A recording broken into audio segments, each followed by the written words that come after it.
Hi friend, this is Mahesh here and welcome back to our channel once again. Friends, in this video हम लोग analysis करने वाले हैं Nifty और bank Nifty का। देखेंगे कि मार्केट में किस तरीके से मूवमेंट हो सकती है, वो जानने की कोशिश करेंगे।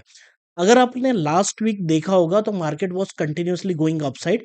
जितना भी मार्केट नीचे आया, फिर से मार्केट को ऊपर उठाया गया और कंटिन्यू अपसाइड की मूवमेंट हुई। And the most interesting thing, कहीं ना कहीं मैंने आपको टेलीग्राम पे इस पॉइंट पे बता दिया था कि when the Nifty was trading around Friday के दिन, आप जाके चेक कर सकते हो 1 सितंबर ऑलमोस्ट अराउंड 10 AM। इस जगह पे मैंने आपको 19,317 के आसपास बोल दिया था कि अगले वीक में मार्केट कंटिन्यू बुलिश रहेगा। ठीक है। और उसी दिन यहाँ से 19,300 से 400 के ऊपर मार्केट में मूवमेंट हुई और each and every day you can observe market continuously upside ही गया है।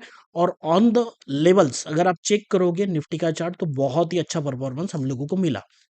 इवन डेली कहीं ना कहीं मैंने आपको स्टॉक भी सजेस्ट किए थे। ठीक है। आप फ्राइडे के दिन जाके चेक कर सकते हो कि हम लोगों ने किस तरीके से एनालिसिस किया था। Eight the same time obviously मैं कोई वीडियो नहीं बना पाया, बट मैंने आपको सारी चीजें बताई थी। इवन द लास्ट फ्राइडे हम लोगों ने 3 स्टॉक्स निकाले थे, पीवीआर आइनॉक्स, बजाज फिंसर और लैंडमार्क कार्स। ठीक है। उसमें से मैंने आपको एक ही 922 को ये लिस्ट दिया, 923 को आपको बजाज फिंसर ट्रैक करने को बताया कि इसको आप चेक कर सकते हो। 1535 के आसपास चल रहा था, वन वे मूवमेंट हुई, रेजिस्टेंस ब्रेकआउट हुआ, यहाँ पे हम लोगों ने एंट्री बनाया, कंटिन्यू मार्केट ऊपर की तरफ चला गया। Even I also made the entry, but मुझे 1539 के आसपास मेरा एवरेज बन गया था। ऑलमोस्ट 1539 से वो 1560 के तरफ मार्केट, 1559 के आसपास मार्केट चला गया था। आप यहाँ पे सारी चीजें चेक कर सकते हो। ठीक है। ये तो होगी पुरानी बातें। आगे मार्केट में क्या हो सकते हैं वो सारी चीजें हम लोग यहाँ पे डिस्कस करेंगे। तो देखो, सबसे पहले हम लोग निफ्टी का चार्ट चेक करते हैं on the daily time frame. ये जो लेवल्स है या डेली टाइम फ्रेम का जो एनालिसिस का चार्ट है, मैं पहले दिन से आप लोगों के साथ इस टाइम फ्रेम से कंटिन्यू, इस दिन से पिछले मंथ में हम डिस्कस करते आ रहे हैं और यही लेवल्स है। देखो, मैंने आपको इस समय बताया था 1 सितंबर और अराउंड 19,340 के आसपास जब मार्केट यहां से सपोर्ट लिया। देखो, ये जो एरिया है काफी इंपॉर्टेंट एरिया, आप पीछे भी चेक कर सकते हो। एग्जैक्टली मार्केट ने यहाँ इसके नीचे आके ट्रैप बनाने की कोशिश की, हमने इस दिन डिस्कस भी किया था। फिर एक बार बियरिश कैंडल बनी और जब यहां से सपोर्ट, देखो ये जब निगेटिव कैंडल बन गई थी तो ऑब्वियसली मार्केट ने यहाँ ओपन होके कहीं ना कहीं नीचे की तरफ जाना चाहिए था। ठीक है। इट वॉज वेरी ऑब्वियस कि मार्केट यहाँ खुल के नीचे की तरफ जाए, लेकिन यहाँ ओपन होने के बाद मार्केट ऊपर की तरफ जाने लगी। This was the first sign कि मार्केट ऊपर की तरफ मूवमेंट कर सकता है। अब ऑब्वियसली अगर मार्केट यहाँ से ऊपर जाएगा तो कंटिन्यू अपसाइड के लेवल्स हम लोगों को देखने को मिलेंगे। तो 19,434 उसी डेट को हम लोगों को देखने को मिला। नेक्स्ट डे मार्केट ओपन होने के बाद नीचे आया, एग्जैक्टली इसी पॉइंट से सपोर्ट लिया। देखो, ये जो सप्लाई और डिमांड की थियरी है ना, ये बहुत इंपॉर्टेंट होती है। अब ये जो लेवल्स बनाए हुए हैं, ये पिछला चार्ट देखते ही हम लोगों ने ड्रॉ किए हुए हैं। एग्जैक्टली ये जो 432 या 433 की लेवल है, देखो यही से मार्केट गिरा, फिर यही आके क्लोज हुआ, नेक्स्ट डे यही से सपोर्ट बनाया और देखो कितनी बड़ी मूवमेंट आपको ऊपर के डायरेक्शन में मिली। फिर ऊपर के साइड में और एक कैंडल बनी, फिर इसी लेवल को टच किया नियर अबाउट 19,495। तो कहीं ना कहीं ये लेवल्स आप देख सकते हो काफी इंपॉर्टेंट होते हैं। यहाँ से क्लोज कहाँ पे हुआ तो ऑलमोस्ट 618 के आसपास, फिर मार्केट ने ऊपर की तरफ 19,820 के आसपास चला गया। देखो, मैं आपको इतना सारा एक्सप्लेनेशन क्यों दे रहा हूँ, this is only for the learning purpose कि आप भी चार्ट के ऊपर ये चीजें डिस्कस कर सकते हो, देख सकते हो और इसको समझ सकते हो। Now it is very clear, अभी मार्केट ऑलमोस्ट टॉप के आसपास आ चुका है। एंड द लास्ट फ्राइडे कहीं ना कहीं मार्केट ने 866 या 67 का हाई लगाया और कहीं ना कहीं एक इनडिसिसिव टाइप ऑफ कैंडल का फॉर्मेशन करते हुए दिखाई देगा। अब यहाँ पे क्या हुआ है ना कि ऊपर से हम लोगों को रिजेक्शन दिखाई दिया। अब हो सकता है कि मार्केट यहाँ थोड़ा टाइम स्पेंड करे, मार्केट यहाँ थोड़ा टाइम पॉज़ हो जाए कि ये देखो, अब यहाँ पे ऐसा नहीं है कि अब यहाँ से ऊपर जाएगा ना तो कहीं न कहीं मार्केट इस लेवल पे रेजिस्टेंस लेके बैठा हुआ है। ठीक है? तो इस लेवल के ऊपर नीचे क्लोजिंग करे तो ही मार्केट ऊपर के डायरेक्शन में देखो, वन वे यहाँ से देखोगे तो ऑलमोस्ट जिस समय हम लोगों ने एनालिसिस किया था, मैंने आपको एक ऑडियो क्लिप भेजा था कि जिसे सुन के आप देख सकते हो कि मेरा व्यू क्या था मार्केट में। यहाँ से ऑलमोस्ट मार्केट 500 पॉइंट मूवमेंट कर चुका है ऊपर के डायरेक्शन में। अगर मार्केट को और ऊपर जाना है, ठीक है, तो हो सकता है कि ये पहले पॉज़ ले या थोड़ा-सा नेगेटिव भी बने और फिर अगर एक मूवमेंट कैरी करे ना, तो बहुत अच्छी बात होगी। देखो, प्राइस एक्शन किस तरीके से काम करता है कि यहाँ ओपन हो, यहाँ एक नेगेटिव कैंडल बने, हल्का-सा नेगेटिव बनने के बाद फिर पॉज़िटिव बनते हुए इस तरीके का ट्रायंगल फॉर्मेशन हो जाए और फिर ये लेवल ब्रेकआउट हो, तो फिर कहीं न कहीं ये ब्रेकआउट बहुत ही स्ट्रॉन्ग होगा और कहीं न कहीं जो पिछला high, all time high Nifty का लगाया हुआ है, उसके ऊपर मार्केट 20,200 और 300, 400 की तरफ जाने की कोशिश ज़रूर करेगा। लेकिन अगर ये कंटिन्यू मूवमेंट करता है, तो कहीं न कहीं मार्केट में हम लोगों को देखने को मिलेगा कि 19,850 का लेवल ब्रेकआउट हो जाता है, तो हम लोगों को ये जो कैंडल है इसका हाई आप देख सकते हो अराउंड 887, 888 के आसपास एक हल्का-सा माइनर रेजिस्टेंस रहेगा और सीधा मार्केट कहीं न कहीं 19,982 और 19,900 के आसपास रेजिस्टेंस ले सकता है। फिर यहाँ से मार्केट एक बार कोलैप्स करने की कोशिश कर सकता है छोटा-मोटा और शायद ट्रैप करके फिर से ऊपर जाए। लेकिन ये इतनी बड़ी मूवमेंट हुई है इसीलिए थोड़ा-सा अभी हम लोगों को जो हमारा बुलिश सेंटीमेंट है उसको थोड़ा-सा रोक के रखना है। जब तक ये लेवल ब्रेकआउट अच्छे से नहीं हो जाती, तब तक हम लोग यहाँ पे कोई व्यू नहीं बना सकते। Even if you check the bank nifty chart, अब ये जो एनालिसिस है ना मैं आप लोगों को 5 मिनट या 10 मिनट 15 मिनट पे भी हम लोग छोटे टाइम फ्रेम पे भी करेंगे एग्जैक्टली कहाँ पे ट्रेड मिल सकता है। बैंक निफ्टी का भी आप देख सकते हो एग्जैक्टली इस लेवल को टच होने के बाद कहीं न कहीं इन ये जो 3 कैंडल है फर्स्ट, सेकंड और थर्ड हायर लो का फॉर्मेशन हुआ, नीचे से एक ट्रेंड लाइन बनी, ऊपर से भी एक ट्रेंड लाइन बनी जो रेजिस्टेंस का काम कर रहा था, डायनामिक रेजिस्टेंस और ये ब्रेकआउट हुआ और देखो 2 दिन में काफ़ी अच्छी मूवमेंट हो चुकी है। जिस तरह से निफ्टी में ऊपर से एक रेजिस्टेंस आया हुआ है या फिर कहीं न कहीं प्रॉफिट बुकिंग देखने को मिली, वैसे बैंक निफ्टी को मिली। लेकिन कहीं न कहीं 45,388 ये जो ऊपर की लेवल्स है, यहाँ बैंक निफ्टी ने टच किया। अब हो सकता है कि बैंक निफ्टी धीरे-धीरे यहाँ इस ज़ोन पे ये जो स्ट्रॉन्ग प्राइस का एरिया है 45,239 और 388 इस एरिया के ऊपर मार्केट ने बैंक निफ्टी ने क्लोज करना चाहिए। अगर ये क्लोज करता है तो आपको डेफिनिटली 45,657 और फिर उसके ऊपर 870 के लेवल्स आपको दिख सकता है। लेकिन कहीं न कहीं अगर निफ्टी यहाँ पे थोड़ा-सा पॉज़ लेगा तो बैंक निफ्टी तो ऑलरेडी आपने देखा हुआ है कि बैंक निफ्टी इतना स्ट्रॉन्ग नहीं है, तो बैंक निफ्टी भी थोड़ा-सा वीकनेस शो कर सकता है। तो इस तरीके से हम लोग चार्ट को देख रहे हैं डेली टाइम फ्रेम पे। अगर हम लोग स्मॉलर टाइम फ्रेम पे चले जाते हैं, तो इसको एनालिसिस करने के पहले हम लोगों ने थोड़ा-सा डेटा देखना चाहिए, ठीक है? तो डेटा में चले आते हैं तो आप क्लियर कट देख सकते हो इस साइड में कहीं न कहीं पुट साइड में आपको 19,500, 600 एंड 700 पे एक अच्छी खासी मतलब ओपन इंटरेस्ट दिखाई दे रही है, जो हम लोग क्लियरली शो हो रहा है कि पुट साइड में सेलिंग है। ऊपर के साइड में चला जाए तो 20,000 पे बहुत अच्छा रेजिस्टेंस है। तो हो सकता है कि मार्केट इस वीक में 20,000 शायद क्रॉस ना करे। देखो, ये सारी प्रेडिक्शन की बात है, किस तरीके से मार्केट कल ओपन होता है। देखो, अगर 100-150 पॉइंट का गैप अप ओपन हो गया और वो फिर लेवल जो है वो सीधा ऊपर की तरफ डायरेक्टली ब्रेकआउट हो गई, तो फिर मार्केट को कोई रोक नहीं सकता। बट एज़ ऑफ नाउ जो हम लोगों को कंडीशन दिखाई दे रही है, उस बेसिस पे हम लोग प्रेडिक्शन करने की कोशिश कर रहे हैं, जिससे हम लोगों को दिखाई दे रहा है कि 20,000 is a strong enough resistance, तो ये कहीं न कहीं इतना आसानी से ब्रेकआउट नहीं होगा।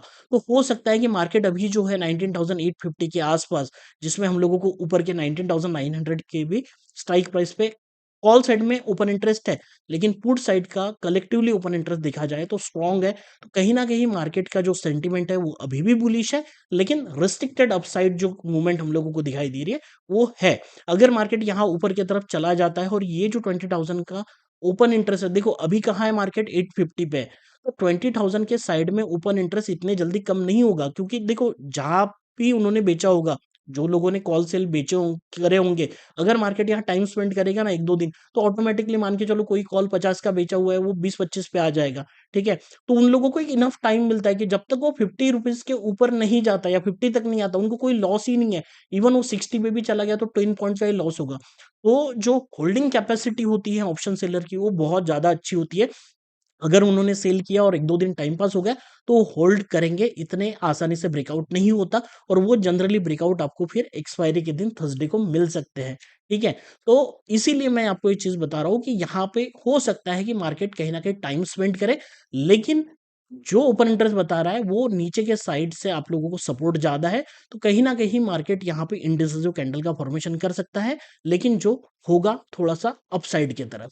तो और कहीं न कहीं ऊपर जाना ही है मार्केट को और कहीं न कहीं मार्केट को ऊपर जाना ही है, तो ये जो 20,000 की स्ट्राइक प्राइस है, इसका ओपन इंटरेस्ट थोड़ा-थोड़ा कम होते जाएगा। ये कम नहीं होगा, लेकिन आपको यहाँ पे 19,700 छोड़ के 19,800 के पुट साइड में ओपन इंटरेस्ट बढ़ने को ना देखो ये निकले या ना निकले, ठीक है? इसको टाइम लगेगा निकलने को, बट आपको ओपन इंटरेस्ट का चार्ट बताएगा कि 19,800 के पुट साइड में हेवी सेलिंग स्टार्ट हो जाएगी।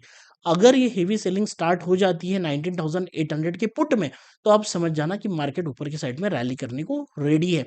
फिर ये धीरे-धीरे जब यहाँ पे जाएगा तब लोग निकलेंगे। तो एज़ ऑफ नाउ चार्ट से हम लोगों को ओपन इंटरेस्ट से ये सारी चीज़ें दिखाई दे रही है। Now come to the point कि अगर हम लोग 5 मिनट या 10 मिनट का चार्ट देख रहे हैं यहाँ पे, तो हम लोगों को क्लियर कट पिक्चर दिखाई दे रही है कि 19,800 मार्केट ने ब्रेकआउट तो कर दिया, बट बहुत ज़्यादा टाइम स्पेंड किया, ऊपर जाने की कोशिश की, ऑलमोस्ट 860 तक गया और फिर एंड में कहीं न कहीं छोटी-सी प्रॉफिट बुकिंग आई, फिर क्लोजिंग जो है ऑलमोस्ट 820 के आस-पास है।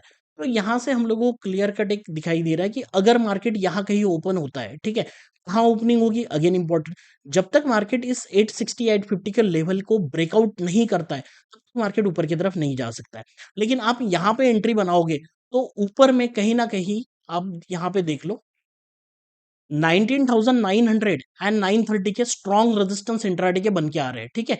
जो हमारा बेसिकली टीएम लेवल्स है, जिस तरीके से हम लोगों ने टूल बनाया हुआ है, वो आप देख सकते हो, आपको उसकी लिंक डिस्क्रिप्शन में मिल जाएगी। तो ये जो स्ट्रॉन्ग रेजिस्टेंस है, जो लोग पर्टिकुलरली हमेशा से यूज़ करते हैं, उनको पता है कितना स्ट्रॉन्ग रेजिस्टेंस होता है। तो ये अगर स्ट्रॉन्ग रेजिस्टेंस है, तो आपको बहुत ज़्यादा स्कोप यहाँ पे नहीं मिलेगा, राइट?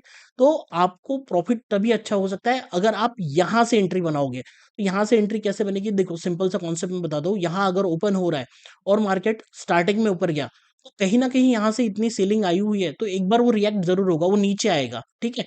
फिर यहाँ से फिर से मार्केट को उठाया जाएगा, फिर यहाँ रेजिस्टेंस लेगा। तो इस तरीके से है ना प्राइस एक्शन बनता है। तो आपको यहाँ पे एक ट्रेंड लाइन का फॉर्मेशन दिखेगा, जिसको हम लोग सिंपल लैंग्वेज में हायर लोज का फॉर्मेशन कहते हैं। अगर ये हायर लोज के फॉर्मेशन होते हैं, तो ऐसे समय पे ये जो ट्रायंगल बनता है, आपको दिखाई दे रही है ये लाइन ऊपर की है और ये ट्रायंगल बना हुआ है। तो इस ट्रायंगल में जब छोटे टाइम पे मतलब इसके आखिरी के कोने में जब मार्केट आता है और ये ब्रेकआउट होता है, तो जनरली समझ लेना ये आपके लिए ब्रेकआउट सक्सेसफुल होने वाला है। तो इस केस में आपको यहाँ पे एंट्री बनती है इस ब्रेकआउट पे। जनरली जो लोग एंट्री करते हैं ना, वो जनरली ट्रैप होते हैं। हो सकता है कि मार्केट यहाँ बीच में से अगर ब्रेकआउट करने की कोशिश कर रहा है, तो यहाँ से फॉल भी हो सकता है, ठीक है? और ये क्यों बता रहा हूँ? क्योंकि मार्केट ऐसे फेज़ में आ चुका है कि जहाँ पे ऊपर से थोड़ा-सा इंडिसेस हम लोगों को दिखाई दे रहा है।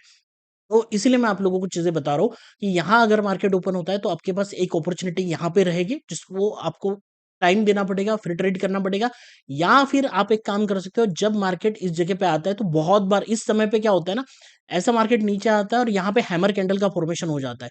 तो ट्रायंगल जो बन रहा है हमारा, या फिर जो ट्रेंड लाइन बन रही है, उसमें ये जो हैमर बनेगी ना, इसकी बॉडी ऊपर चली जाएगी। तो ऐसे समय पे जब भी आपको ये रिजेक्शन मिलेगा, rejection from the down side, तो आप लोग यहाँ पे कॉन्सेप्ट समझ सकते हो कि मार्केट नीचे आने की कोशिश किया, सेलर ने स्ट्रॉन्ग तरीके से, लेकिन बायर्स फिर से मार्केट को ऊपर लेके गए।